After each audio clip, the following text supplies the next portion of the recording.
विधानसभा चुनाव में हारने के बाद बीजेपी के कई नेताओं को लेकर कई तरह की खबरें आई। एक खबरें लगातार चंपई सोरेन को लेकर आ रही है कि चंपई सोरेन की झारखंड मुक्ति मोर्चा में वापसी हो सकती है। सोशल मीडिया पे अलग अलग प्लेटफॉर्म पे इस तरह की खबरें चली। चंपई सोरेन के कुछ बयानों को भी चलाया गया। उस पुराने बयानों पर चंपई सोरेन ने अपनी सफाई भी दे दी और जो पिछले 2-3 दिनों में जो खबरें चंपई सोरेन को लेकर चली उसका एक तरीके से चंपई सोरेन ने खंडन कर दिया। लेकिन एक खबर जो चंपई सोरेन को लेकर है, जो उनके बेटे को लेकर है, वो चौंकाने वाली खबर है। जी हाँ, चौंकाने वाली खबर। ये हम नहीं कह रहे हैं, ये चंपई सोरेन के बेटे बाबूलाल सोरेन ही कर रहे हैं। विधानसभा चुनाव हारने के बाद चंपई सोरेन और बाबूलाल सोरेन में बातचीत नहीं हुई है। ये बातचीत ना होना क्या कोई नया राजनीतिक संकेत दे रहा है? क्योंकि अमूमन ऐसा होता नहीं है कि कोई भी चुनाव जीते या हारे तो उसके परिवार पर कोई बहुत ज़्यादा फर्क पड़े। खुशी और गम एक साथ परिवार के सदस्य मनाते हैं। लेकिन चंपई सोरेन चुनाव जीत गए, बेटे बाबूलाल सोरेन चुनाव हार गए घाटशिला की सीट पर, और उस सीट पर चुनाव हारने के बाद चंपई सोरेन और बाबूलाल सोरेन के बीच बातचीत बंद हो गई है, यानी बातचीत नहीं हो रही है।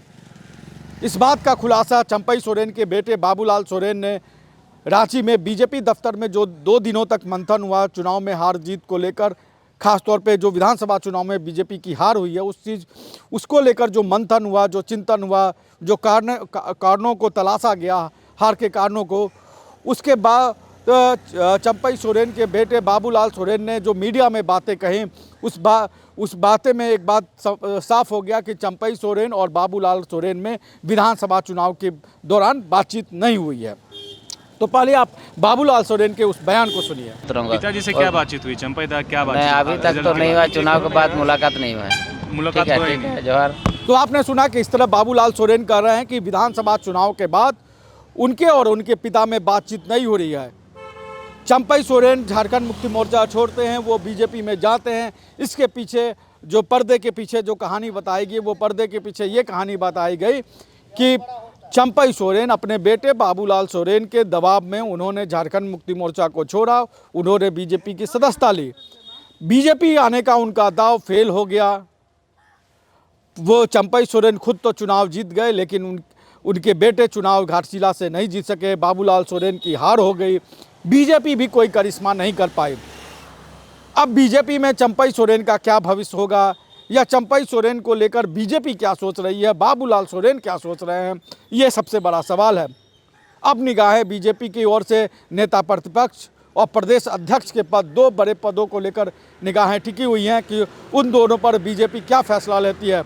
3 तारीख को दिल्ली में बीजेपी की बैठक है। झारखंड में चुनाव हार को लेकर उसकी समीक्षा बैठक की जाएगी। 2 दिन तक रांची में जो मंथन चिंतन हुआ, जो कारण तलाशे गए, जिनके ऊपर भीतरघात का मामला सबसे ज़्यादा प्रमुखता से उठा कि बीजेपी के ज़्यादातर प्रत्याशियों ने कहा कि उनके साथ भीतरघात हुआ है।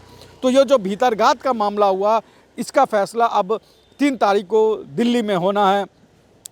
केंद्रीय नेतृत्व फैसला करेगी कि बीजेपी के तरफ से नेता प्रतिपक्ष कौन होगा, प्रदेश अध्यक्ष को कौन होगा, क्योंकि बाबूलाल मरांडी ने भी इस्तीफे की पेशकश कर दी है प्रदेश अध्यक्ष पद से।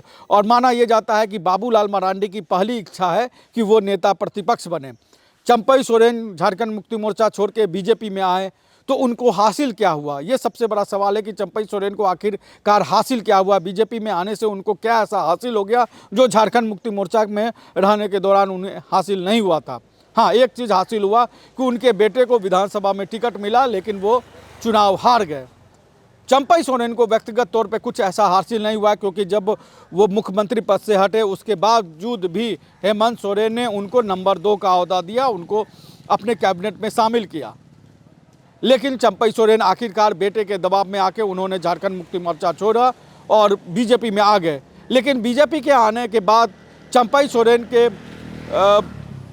राजनीति में बहुत बड़ा निखार नहीं आया कह सकते हैं, या बहुत बड़ी राजनीतिक कद नहीं बढ़ा, क्योंकि जो राजनीतिक कद हेमंत सोरेन ने चंपई सोरेन का बढ़ाया झारखंड मुक्ति मोर्चा में रहने के दौरान, वो राजनीतिक कद बीजेपी में चंपई सोरेन को नहीं मिल पाया है।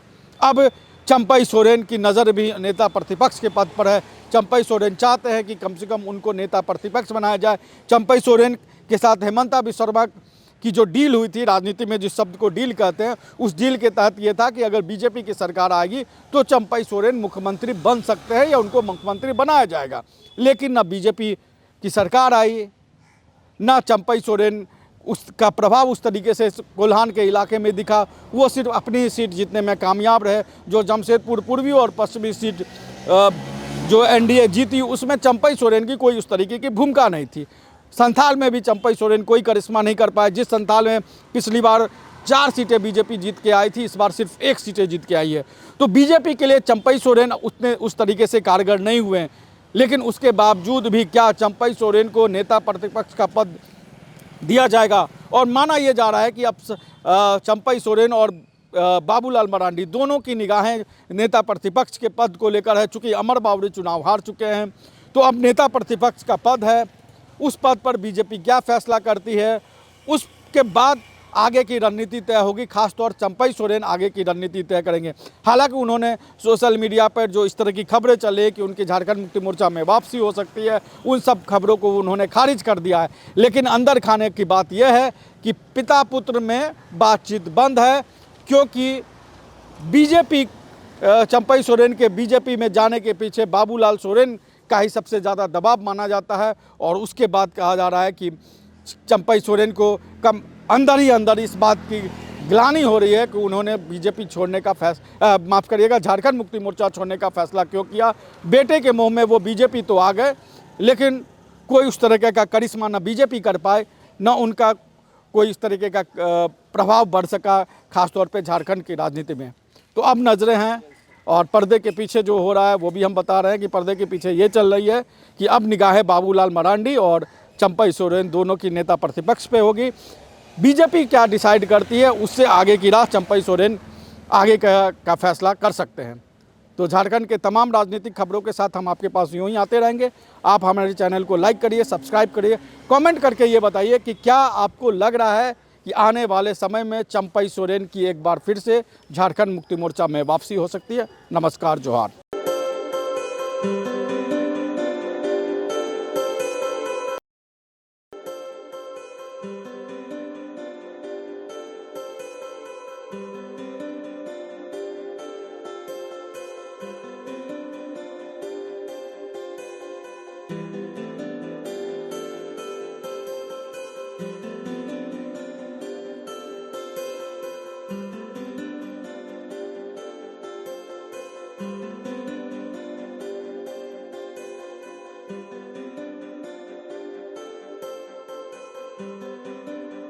you